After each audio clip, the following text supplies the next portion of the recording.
Okay. Hmm. Open with code खोल लिया मैंने। सही है। और एक मैं फाइल बना लेता हूँ दोनों। ठीक है। Index dot H T M L.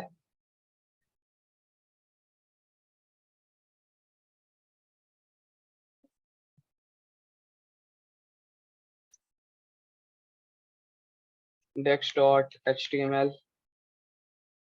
सही है। और शिफ्ट है माइनस। ठीक है। प्रॉमिस तो नहीं पढ़ेंगे, लेकिन प्रॉमिस हो सकता है रिवाइज हो जाए, लेकिन उसका एडवांस टॉपिक पढ़ेंगे। Instead of promise what is the thing you need to use. सही है। Script dot slash app dot JS. सही है। और shift app save to peoples. दो हुजैफा आ रहे हैं मेरे पास।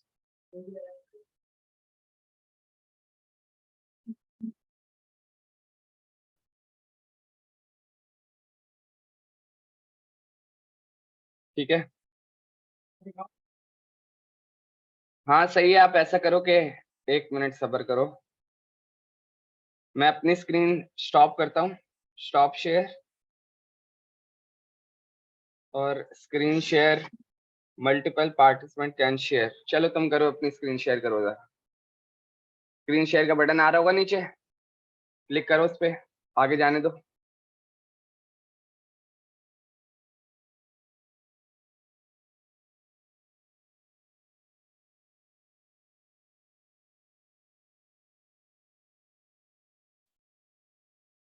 हाँ हाँ हाँ।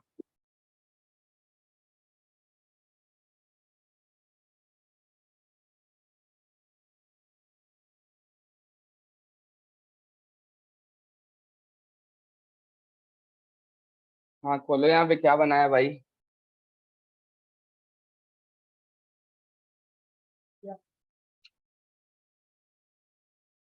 हाँ हुआ। दो तीन तो ऐड करो पहले।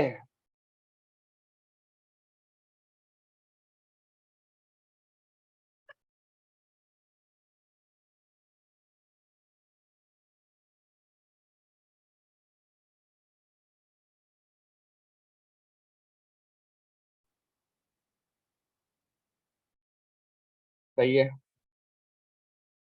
डिलीट हो गया। और डिलीट हो गए।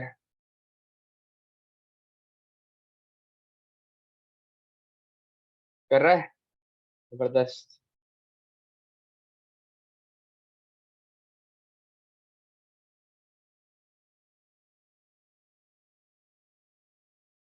अरे बेहतरीन।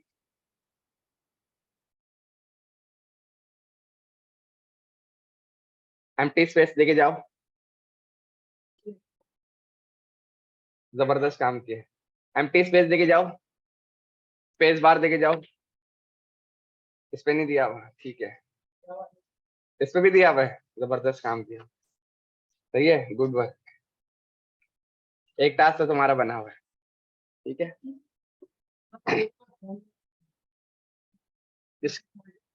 स्टॉप शेयर कर दो। मल्टीपल यूजर कैसे बनेंगे, इसको चलो बाद में डिस्कस करते हैं। ठीक है। स्क्रीन शेयर कर रहा हूँ मैं और स्टार्ट करता हूँ। ठीक है। अच्छा, कंप्लीट कंसंट्रेशन के साथ, क्योंकि काम थोड़ा सा आसान नहीं है। और ये काम जो कर रहे हैं ना, प्रॉपर इसकी एक जॉब होती है जिसका टाइटल है एपीआई इंटीग्रेशन डेवलपर। सही है। API handling developer. ठीक है। हाँ देखो, डेवलपर की फील्ड में बहुत सारे डेवलपर हैं। ये उसकी एक लाइन है। Integration integration developer. बनाते क्यों, ये भी अच्छा सवाल है। सही है। API integration developer. सही है। N API integration is the connection between two. सही है, ये तो एक अलग चीज बता रहा है। और देन एपीआई डेवलपर डू। सही है। Takes an organization to the practical solution. सही है। ओके, स्टार्ट करते हैं पहले फाइल को, और फिर पहले सवालों के जवाब देंगे और फिर आगे बढ़ेंगे। ठीक है। एपीआई सेव, कॉपी पाथ, ठीक है, और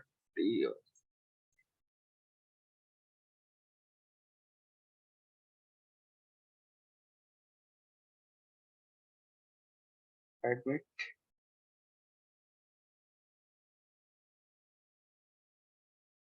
सही है। कंसोल में मेरे पास एपीआई सबको दिख रहा है, ओके, ठीक है। अच्छा, अब जो है थोड़ी सी डेवलपर किस टाइप के होते हैं उनकी थोड़ी सी बात कर लेते हैं, ठीक है। आपने जो जो काम मार्केट में करने हैं ना, उनकी बात कर लेते हैं। सपोज करो कि जब हम मोबाइल एप्लीकेशंस पढ़ेंगे, किसी का जो डेवलपमेंट को लेके या इस काम को लेके कैरियर में थोड़ा सा भी सीरियस है ना, वो मोबाइल वाली लाइन में घुस जाएगा, ठीक है। नहीं नहीं, mobile developer, Android and iOS developer, सही है। मोबाइल एप्लीकेशन डेवलपर, जिसको आजकल कहते हैं native developer. Mobile applications Android iOS जो दोनों पे बनी जाती है ना, उनको कहा जाता है नेटिव डेवलपर, ठीक है। एक लाइन हो गई वो, ठीक है। एक कहलाता है front end developer. Front end developer में आपके पास 4 कैटेगरीज आती है। यूआई डेवलपर भी आप हो, सही है।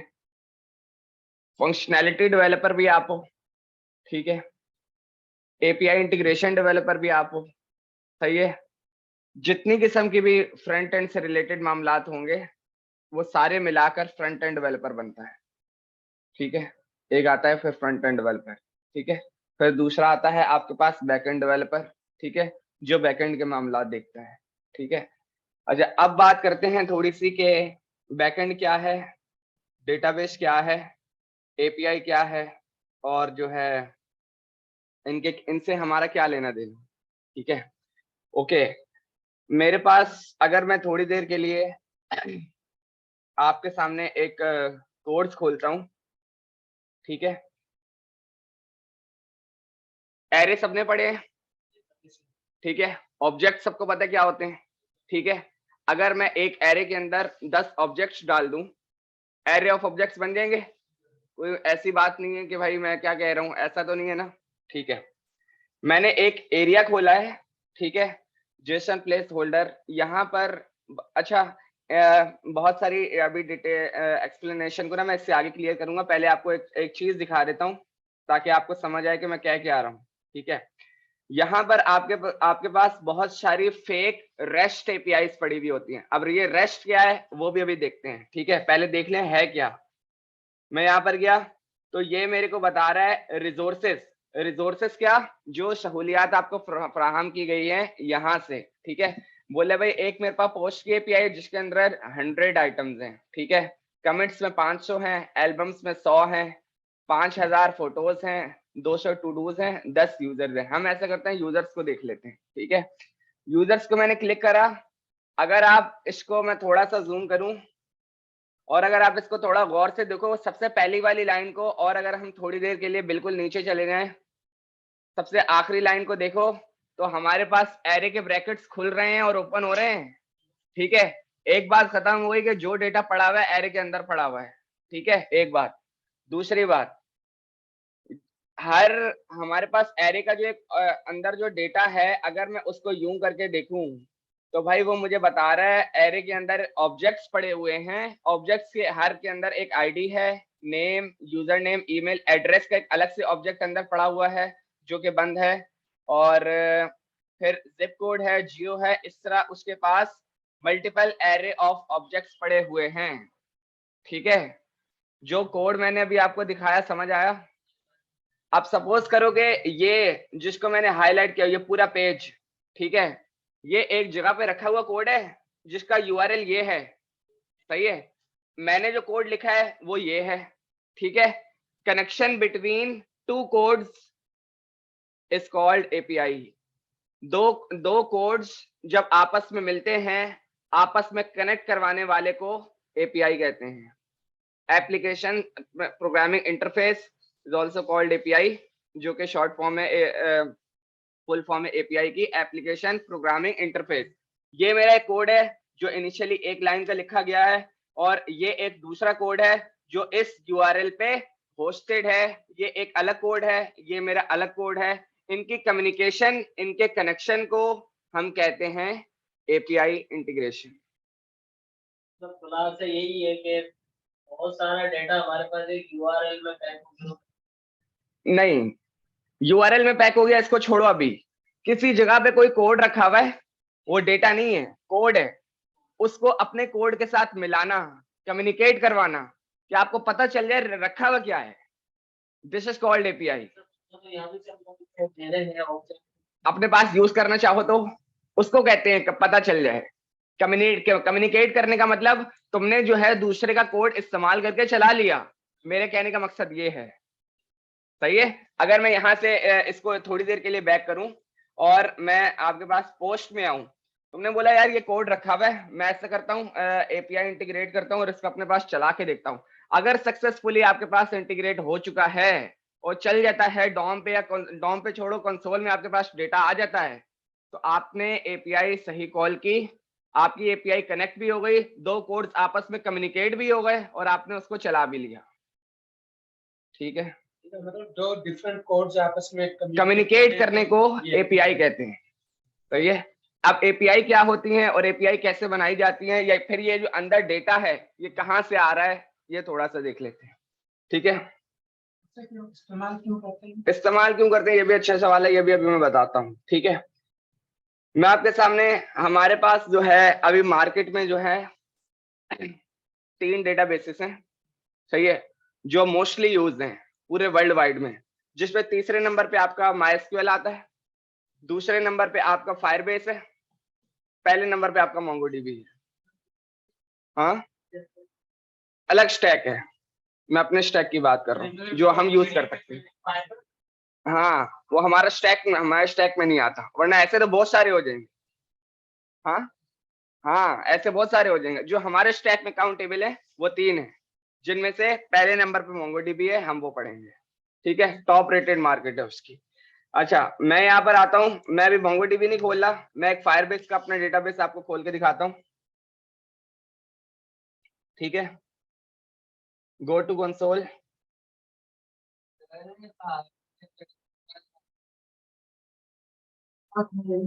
क्या बताते हैं, वो एक अलग चीज है, लेकिन चलो मैं बता देता हूँ। ये मेरा FYP वाला प्रोजेक्ट है। ये मैंने 1-to-1 व्हाट्सएप जैसी रिएक्ट नेटिव ऐप, वो चैटिंग ऐप बनाई थी, कॉलिंग फीचर के अलावा इसमें ऑल फीचर्स इनेबल है। सही है। अच्छा, मैं आता हूँ, ये यहाँ पे लिखा आ रहा है फायरबेस, फायरस्टोर डेटाबेस, इस पे मैं क्लिक करता हूँ।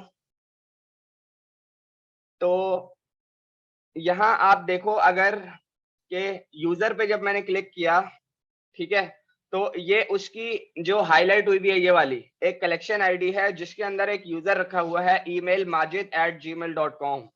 ठीक है, नेम माजिद, प्रोफाइल पिक्चर का यूआरएल पड़ा हुआ है और उसकी एक यूआईडी पड़ी हुई है। अगर मैं दूसरी जगह पर जाऊं तो भाई ये एक यूजर है, तीसरी जगह पर जाऊं तो ये एक यूजर है। सही है, तो इस तरह आपके पास डेटाबेस में डेटा स्टोर होता है। सही है, और जो डेटाबेस में डेटा स्टोर होता है वो फ्रंट एंड डेवलपर को एक्सेस करने के लिए एक यूआरएल चाहिए होता है जो बैकएंड डेवलपर बनाता है। जो यूआरएल चाहिए होता है ना, वो बाद में जब निकल कर आता है तो कुछ इस तरह होता है, ये जो मैंने हाईलाइट किया हुआ है, और फिर जब उसको कॉल करो तो कुछ इस तरह का डेटा आपके पास आता है। देखो, ये मेरे पास यूजर्स रखे हुए हैं डेटाबेस पर, आपके बैकएंड डेवलपर ने एक एपीआई बनाई। ठीक है, एपीआई बनाई, उसके बाद जो है, जो एपीआई को होस्ट किया, और उसके बाद कुछ इस तरह का यूआरएल, ये जो मैंने हाईलाइट किया हुआ है, उसने आपको बना कर दिया, जिसपे जब आप कॉल करोगे तो कुछ इस तरह का डेटा आएगा, जिसमें मेरे पास अभी अगर यूजर्स हैं, मैंने कॉल किया हुआ था तो आपके पास कुछ मेरे टाइप का डेटा आता, फिर आप उसको यूज कर सकते हैं। मैं देखता हूँ अगर मेरे पास कोई डेटा मेरे पास लाइव है तो रैपिड कोड वेब, दोनों मुश्किल, बैकएंड ज्यादा मुश्किल है। डिमांड डिमांड दोनों की भरपूर है, दोनों की ज्यादा सैलरी है, बैकएंड वाले की हर सूरत में थोड़ी सी ऊपर है। हर सूरत में थोड़ी सी ऊपर है, ठीक है, क्योंकि वो काम ज्यादातर लोग सीख नहीं रहे, अब आसान काम नहीं है। कम से कम 1 लाख रुपए। फ्रेशर की नहीं, इंटर्निंग वाले को तो 50,000 रुपए दे रहे हैं, रिएक्ट को खाली। इंटर्न को जो है हर सॉफ्टवेयर हाउस 50,000 रुपए तो दे रहा है, रिएक्ट वाले को। जी हाँ हाँ, मेरी कंपनी में तो इतनी दे।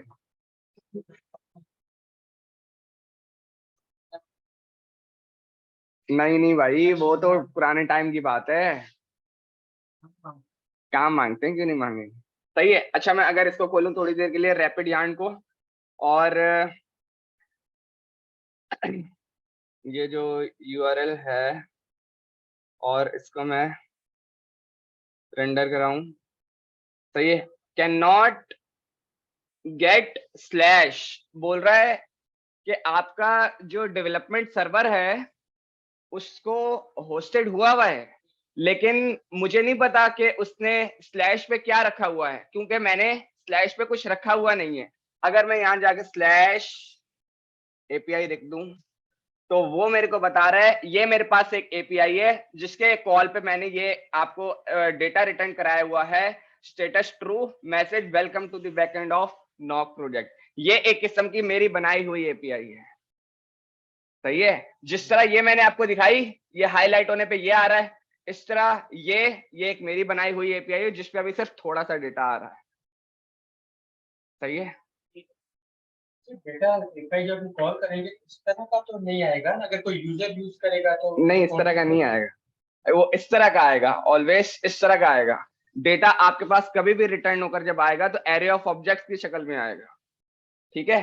तो बताने का क्या मकसद है, ये मेरे पास एक डेटाबेस है, मेरे डेटाबेस में ये यूजर्स हैं, मैं बैकएंड डेवलपर हूं, आप फ्रंट एंड डेवलपर हो। मैंने एक एपीआई बनाई, एपीआई क्या कर रही है, आप मुझे एक आप मेरी बनाई हुई एपीआई पे रिक्वेस्ट मारोगे, हिट लगाओगे, मैं आपको जो इस तरह की कोई एपीआई दूंगा, उसमें फिर आपको अगर आपने सही काम किया हुआ होगा ये वाला डेटा आपको रिटर्न मिल जाएगा। जी, डेटाबेस होना जरूरी है एपीआई के लिए, अच्छा सवाल है। ठीक है, ये आपका आपका सवाल, ये सवाल और एक और सवाल जो भाई ने किया था मुझे अभी याद नहीं आ रहा। ठीक है, क्लियर हो रही है ना? हाँ अच्छी बात है, सही है। मैं, हाँ, हिट कैसे करेंगे वो भी देखते हैं। ठीक है, मैं ऐसा करता हूँ यार, ये तो नहीं खोलना चाह रहा मैं,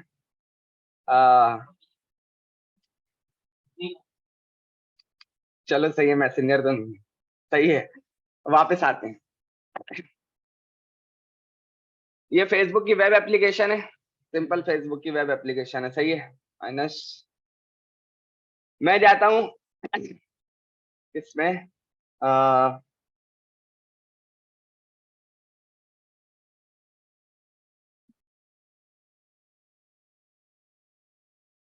फ्रेंड्स में,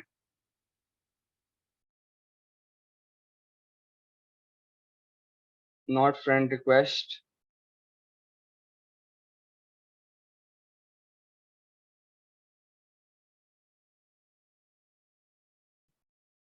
सही है। ये मेरे कुछ फ्रेंड लिस्ट आ रही है जिसमें वो आपको इनिशियली जो भी बताए ना बताए मुझे उससे लेना देना नहीं है। ठीक है, तो ये आपको मेरे कुछ फ्रेंड्स दिख रहे हैं। सही है। अब ये जो है, अगर हम इस लाइन की बात करें, ये फेसबुक का यूआरएल है, ठीक है, और ये प्रोफाइल मेरी है। ठीक है, तो अब ये जो फ्रेंड्स रखे हुए हैं, किसी न किसी डेटाबेस में जो है ना इस तरह के तमाम यूजर्स रखे हुए होंगे जिसके पास, अब जब मैंने ये, अगर आप यूआरएल की बात करो, फेसबुक ने क्या देखा, facebook.com स्लैश, आप फेसबुक में अलाउ है कि आप अपना कस्टम यूआरएल बना सकते हो। मैंने अपनी प्रोफाइल पे कस्टम यूआरएल बनाया हुआ है जिसका नाम ये है। ठीक है, मेरी आईडी भी यही है, कोड मास्टर 080795। सही है, ये मेरी प्रोफाइल की यूआरएल है। ठीक है, अगर खोलोगे तो ये खुलेगा। ठीक है, और मेरी फेसबुक की आईडी भी यही है। आईडी क्या मतलब, अगर मैं इधर आऊं तो ये आपके पास एक यूनिक आईडी है, हर यूजर की आपको एक यूनिक आईडी मिलती है, फेसबुक की आपके पास यूनिक आईडी भी यही है। तो ये मेरे पास यूजर रखे हुए हैं, सपोज करो ये फेसबुक का डेटाबेस है और यहाँ आपके पास करोड़ों यूजर्स हैं। ठीक है, उसने बोला भाई कि मेरे पास एक रिक्वेस्ट आई है facebook.com से, यूजर आईडी ये है और उसको फ्रेंड्स लाकर दे दो। तो भाई यहाँ पर जो मेरा डेटाबेस था उसने मेरे वाले फ्रेंड्स तमाम निकाले, इस तरह की एक एपीआई बना के हिट करा दिए और वो यहाँ जाकर मेरे पास अब शो हो रहे हैं। आपको किसी न किसी जगह पर अपना डेटा रखना होगा, उस जगह को हमारी लैंग्वेज में, प्रोग्रामिंग लैंग्वेज में या आईटी फील्ड में डेटाबेस कहते हैं। वो एक अलमारी है जिसे आप अलमारी नहीं कहोगे, एक स्टोर है आप उसे स्टोर भी नहीं कहोगे, क्योंकि हमारी फील्ड वालों ने उसका नाम डेटाबेस रखा हुआ है। आपको कोई भी चीज, जैसे अभी अभी इसकी बात कर लेते हैं, ये फ्रेंड्स है, अगर मैं अपनी पोस्टिंग पे जाऊं, ये मैंने जो पोस्टिंग की हुई है, सही है, तो ये जो डेटा आपके पास उठकर आ रहा हुआ है ना, ये तमाम डेटा डेटाबेस से आ रहा है, ये ऐसे ही रेंडर नहीं हुआ हुआ, ठीक है। और अगर मैं यहाँ से आपके पास टाइमलाइन पे जाऊं, तो ये जो डेटा आपको यहाँ पर दिख रहा है, ये सारा किसी न किसी डेटाबेस से उठकर आ रहा है, यकीनन फेसबुक के डेटाबेस से उठकर आ रहा होगा। एक और एग्जांपल के लिए मैं यहाँ पर जाता हूँ,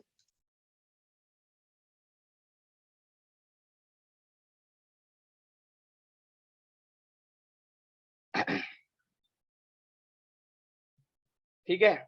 तो अब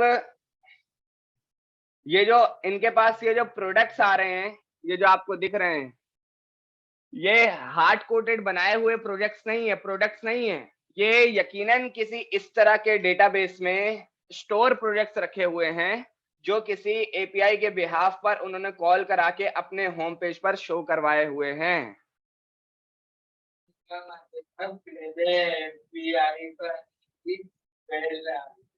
नहीं नहीं, ऐसा नहीं।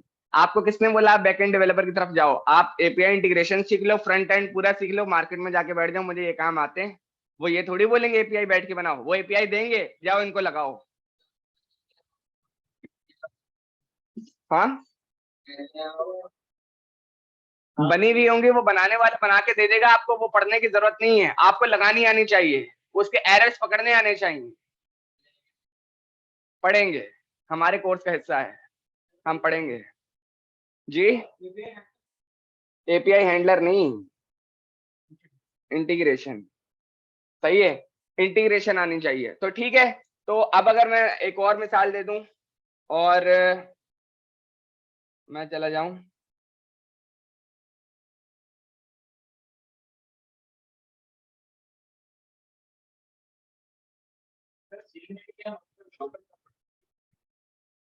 हाँ, ये एक अच्छा सवाल है, इस सवाल का मैं जवाब देता हूँ। ये सवाल अच्छा है, मैं इसका जवाब देता हूँ, ठीक है।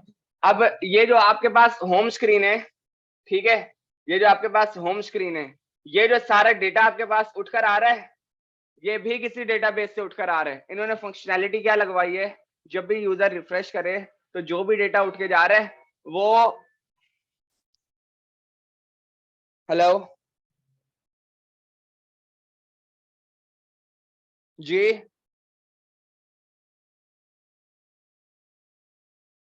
अरे अच्छा, सही है, आप दोनों की बात का भी मैं जवाब देता हूँ।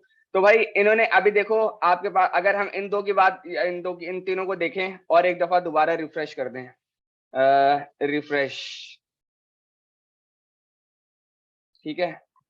इन्होंने क्या किया हुआ है, जब भी आपके पास डेटा उठकर आए तो वो कुछ मैट डॉट रेंडमाइज से हर बार डिफरेंट दिखे, जो पहले से दिख रहा था ना जिस लोकेशन पर, वो उधर इधर उधर ना दिखे, वो आगे पीछे ही दिखे। लेकिन हमारे लिए अभी ये बात मैटर नहीं करती कि आगे पीछे डेटा हो रहा है, मेन बात मैटर करती है ये जो डेटा उठकर आ रहा है ये यकीनन किसी डेटाबेस से उठकर आ रहा है। आपके पास व्हाट्सएप की हर इंडिविजुअल चैट डेटाबेस में जाकर सेव हो रही है। आपने मुझे मैसेज करा, सर्वर पे रिक्वेस्ट गई, एक मैसेज इस नाम का जाके यहाँ पे जाके सेव हो गया, ठीक है। फिर उसने देखा कि भाई जो रिसीवर आईडी है वो ये है, मेरे डेटाबेस में एक्सेस करती है, वहां से गया, उसको जाके मैसेज चला गया। एंड टू एंड इनक्रिप्टेड, वो एंड टू एंड इनक्रिप्टेड का मतलब ये है कि सपोज करो मैं आपको, देखो ये आपको ये यूआईडी अगर आप इसको रीड करो, अगर मैं बोलूं इसके पीछे का जो कीवर्ड है वो अली है, लेकिन मैं दिखा इतना बड़ा रहा हूं। एंड टू एंड एनक्रिप्टेड का मतलब ये है जो मैसेजेस आपके सेव हो रहे हैं ना, वो हम रीड नहीं कर सकते,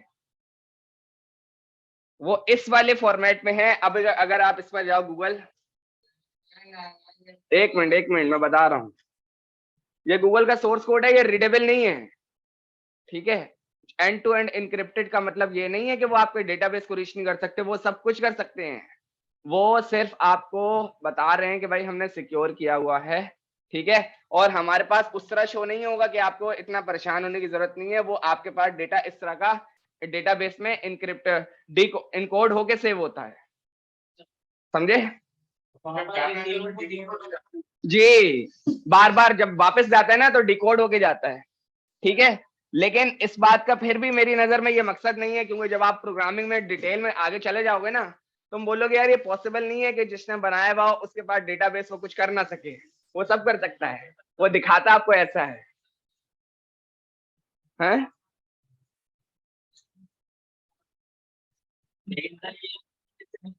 अभी उसकी नहीं, अभी अब नहीं हो सकती, अब नहीं, अब आसान नहीं है। हाँ, तो बताने का मकसद ये है कि दूसरे के लिए मुश्किल है, लेकिन जिसकी है उसके लिए मुश्किल नहीं है। हाँ, क्या कह रहे थे आप?